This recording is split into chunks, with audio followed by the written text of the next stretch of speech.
Hi, ఎలా ఉన్నారు? అందరూ బాగున్నారా? ఇవాళ మనం టేస్టీ ఆనియన్ చట్నీ ఎలా తయారు చేసుకోవాలో చూద్దాం. దానికి కావలసిన పదార్థాలు: 3 పెద్ద సైజు ఆనియన్ ఇలా కట్ చేసి పెట్టుకున్నాను. కొంచెం కొంచెం చింతపండు సరిపోతుంది, ఒక ఉసిరికాయ సైజుకి సరిపోతుంది. వేడి నీళ్ళల్లో నానబెట్టుకున్న ఎండుమిరపకాయలు ఒక 10 తీసుకున్నాను నేను. అలాగే 1 స్పూన్ జీలకర్ర, 1/2 స్పూన్ మెంతులు, 1 స్పూన్ శనగబేడలు, 1 స్పూన్ మినప్పప్పు, తెల్లగడ్డలు.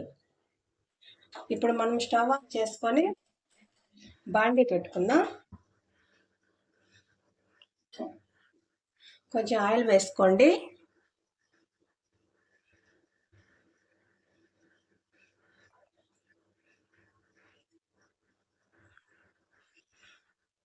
ఇప్పుడు దీంట్లో మనం జీలకర్ర, మెంతులు, తెల్లగడ్డ, శనగబెల్లం, మినప్పప్పు అన్నీ వేసుకొని ఫ్రై చేసుకుందాం.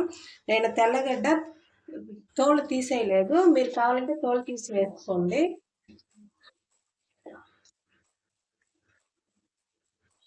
ఇలా ఫ్రై అయ్యాయి కదా, ఇప్పుడు దీంట్లో కట్ చేసి పెట్టుకున్న ఆనియన్ వేసుకుందాం.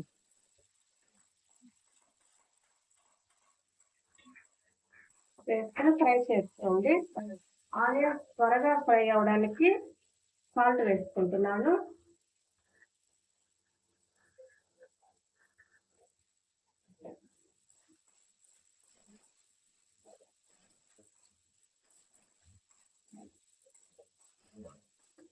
చూడండి, ఆనియన్ ఫ్రై అయ్యాయి కదా, ఇప్పుడు దీంట్లో మనం వేడి నీళ్ళలో నానబెట్టుకున్నాం కదా ఎండుమిర్చి, అవి వేసుకుందాం. అలాగే కొంచెం చింతపండు, ఉసిరికాయ సైజ్ అంతా సరిపోతుంది, వేసుకొని ఫ్రై చేసుకోండి.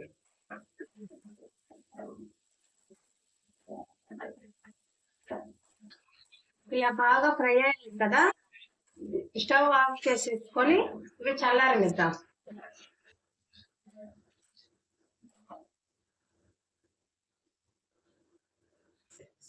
ఇది చల్లారింది కదా, ఇప్పుడు దీన్ని ఒక మిక్సీ జార్లోకి మార్చుకుందాం. దీంట్లో మీరు సాల్ట్ వేసుకున్న అవసరం లేదు, మీరు ఆనియన్ ఫ్రై చేసేటప్పుడే వేసుకున్నారు కదా. దీంట్లో వాటర్ అసలు వేసుకోకండి, ఎందుకంటే ఇది 3 months వరకు స్టోర్ చేసుకోగలం మనము. ఇప్పుడు దీన్ని మనం గ్రైండ్ చేసుకుందాం. చూడండి, ఇలా మెత్తగా గ్రైండ్ చేసుకోండి. ఇప్పుడు మనం దీనికి తాలింపు పెట్టుకుందాం. స్టవ్ ఆన్ చేసుకొని బాండి పెట్టుకోండి. దాంట్లో కొంచెం ఆయిల్ వేసుకోండి.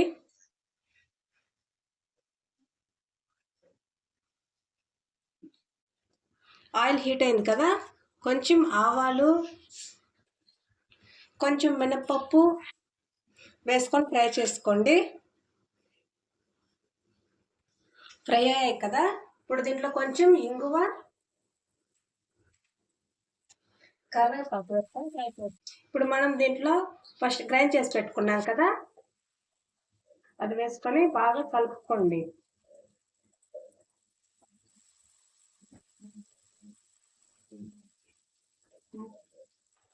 దీన్ని ఇలా బాగా కలుపుకుంటూ ఫ్రై చేసుకోండి. మీడియం ఫ్లేమ్లో పెట్టుకొని ఫ్రై చేసుకోండి, లేకపోతే అడుగంటేస్తుంది. బాగా కలుపుకోండి.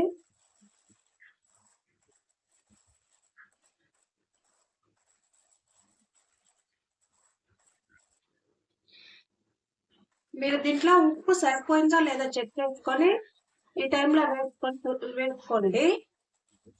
ఇది బాగా 15 నిమిషాల పాటు బాగా ఫ్రై చేసుకోండి. దీంట్లోంచి ఆయిల్ సపరేట్ అవుతుంది, అప్పటి వరకు ఫ్రై చేసుకోండి.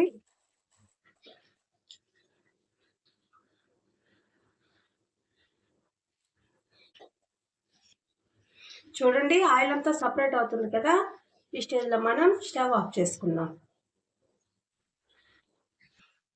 ఇది చల్లారిన తర్వాత ఒక గ్లాసు సీసాలోకి తీసుకొని స్టోర్ చేసుకోండి. మీరు బయట పెట్టుకునేప్పుడైతే ఒక 15 days వరకు స్టోర్ చేసుకోవచ్చు.